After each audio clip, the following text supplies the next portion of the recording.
மத்தேயு 12:11 எப்படி இயேசு நம்மை ஆட்டுக்கு ஒப்பிட்டு, எப்படி ஒரு ஆடு ஓய்வு நாட்களில கூட ஒரு குழியில விழுந்ததுன்னா மேய்ப்பர் போய் அந்த ஆட்டை தூக்கி எடுக்க மாட்டாரோ என்று ஆண்டவர் பரிசேயரையும் சதுசேயரையும் பார்த்து கேட்கின்றார்.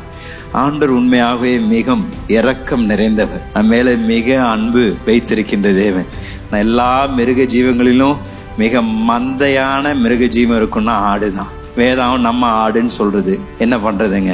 ஆனா ஆடோடைய சுவாபம் அதுதான், செய்ததையே திருப்பி செய்துகிட்டே இருக்கும். எவ்வளவு தடவை செய்யாதன்னு சொன்னாலும், ஆண்டவரே நான் இப்படிதான் இருக்கிறேன், எவ்வளவு தடவை கூலியிலிருந்து என்னை தூக்கி எடுத்தாலும் திருப்பி அதிலேயே போய் விழுகிறேன், ஆனாலும் நீர் எவ்வளோ நீடிய பொறுமை உள்ளவர், மீண்டும் மீண்டும் நம்மை மீட்டு நம்மை எவ்வளோ பொறுமையோடு நடத்துகின்றார்.